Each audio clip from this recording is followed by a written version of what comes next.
Dark siphoning is the ability the evil gods use in anime war to drain god ki from their opponents, and with this ability, they were able to defeat all of the heroes. Zarama and Mari even drained so much god ki from Goku and Gohan that their features transformed, reaching new levels of power.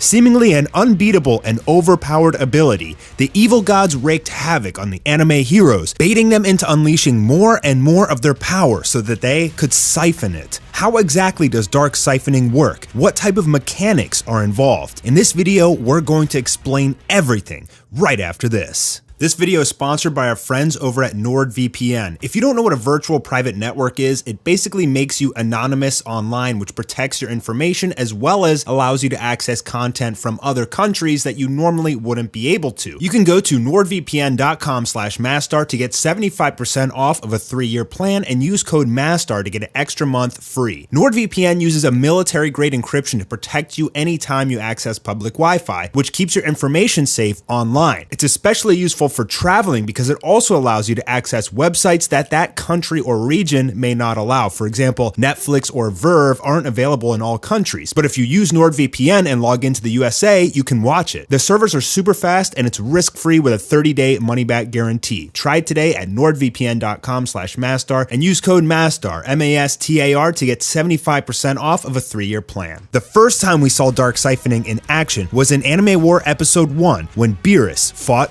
Koikutis. なんでそこまでして強くなりたいんだ？まさか破壊神の後釜を狙ってんじゃないだろう。これで確信できた。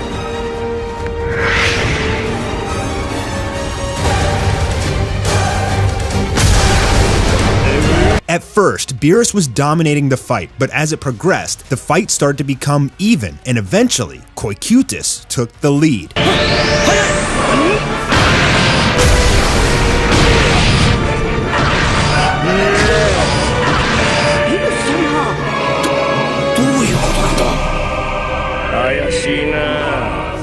Saitama ultimately stepping in to save him. Dark siphoning works best in prolonged fights as it drains a percentage of the user's physical stamina during melee attacks. However, it can also be used to absorb energy attacks. For melee attacks, dark siphoning drains faster than it gains. If you siphoned half of Beerus's power through combat, your permanent stat increase would not be equal to half of Beerus's power. It's more like 25% of what you've drained through melee attacks. So if Beerus's power level was 80 trillion and you siphoned half, your permanent power level increase would be 10 trillion. Essentially, it drains a lot of energy, but converting that into increased power is not an even trade. This is why Saitama was able to defeat Koikutis even after he'd siphoned Beerus's ki. It's not to say that Saitama is stronger than Beerus, it's just that Beerus had been drained so much during the fight that it was unfair for him. When an evil god is punched, he activates dark siphoning, ripping energy from the user. The stronger the attack, the more energy that can be siphoned. However,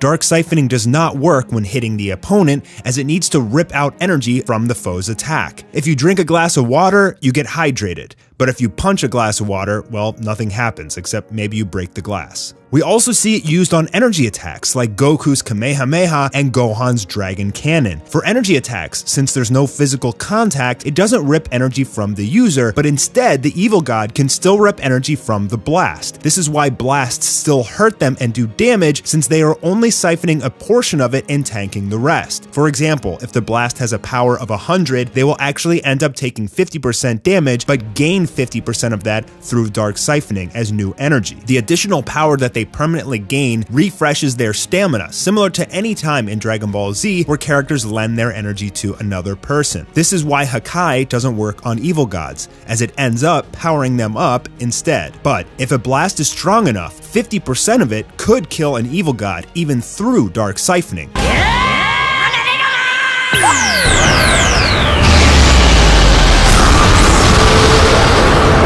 Vegeta figured this out in his fight with Demigra, but at that point, it was too late. お前が誰と組んでいようと話にならん。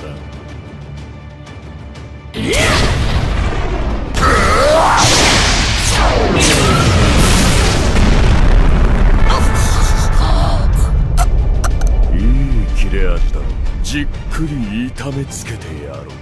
In order to fight Zurama in episode 10, Whis unlocked Goku's full potential, similar to Gohan. This way, he was able to fight against Zurama in his Super Saiyan 2 form. However, even with his potential unlocked and Saitama helping, Zurama's strength was far too great. Dark Siphoning was created for the ultimate purpose of defeating Zeno, who had banished all of the evil gods to Universe 13. Zurama knew that in order to gain enough power to beat Zeno, he and his crew would have to absorb vast amounts of God Ki from various fighters and then fuse, amplifying it even further. The end result of their fusion is Archon, the evil Omni King. Zurama was the first one to master Dark Siphoning, developing his master plan for eons in the 13th universe. He knew that any god he faced would try to Hakai him and his army, so they needed an ability that not only prevented Hakai, but also made them stronger. The evil gods practiced on each other, sacrificing many lives until Zurama had it figured out. He withstood a Hakai and siphoned some of the power from it, developing the ultimate ability,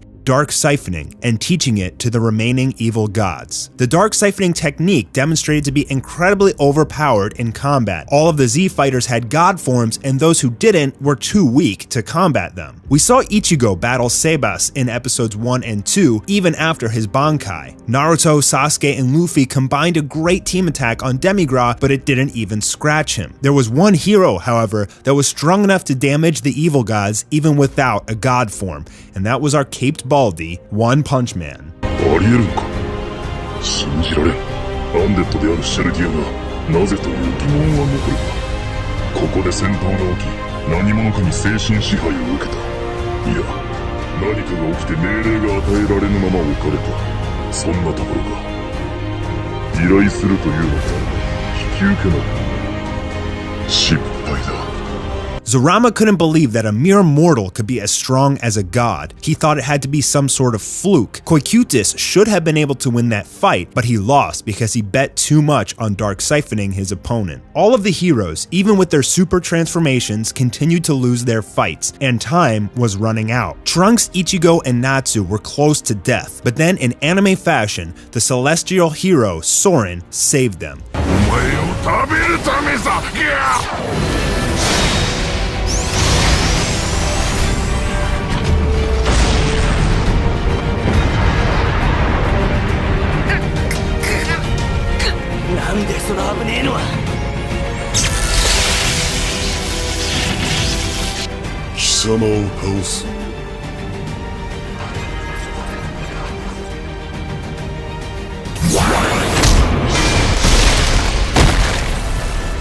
He was able to seal off the ability from most of the evil gods and turn the tide of the war. In Soren's world, he had some intense battles with a demon that had a similar ability, losing to him on several accounts before finally creating a technique that could seal off his Imperium ravaging ability. That technique is called Righteous Devouring. By sealing off all of the stolen power from the evil gods, their original opponents were able to take over and defeat them, but they ultimately escaped back to Zurama. They didn't get the exact amount of power that Zurama desired from the war, but through siphoning Goku's 100 times Kaioken Kamehameha, he felt it was enough to fuse. Thus, the immense amount of God Ki that he absorbed from Goku was amplified dramatically during the fusion. At this point, we don't know if Archon still has Dark Siphoning. However, he may not even need it. We saw all of the heroes attack Archon at once, even tanking a massive duo punch from Beerus and Saitama, leaving him without a scratch. The reason I created such an overpowered ability as Dark Siphoning was to provide a sense of hopelessness for the heroes. I wanted them to feel despair and for the viewers to be perplexed as to how the heroes could even win against such an OP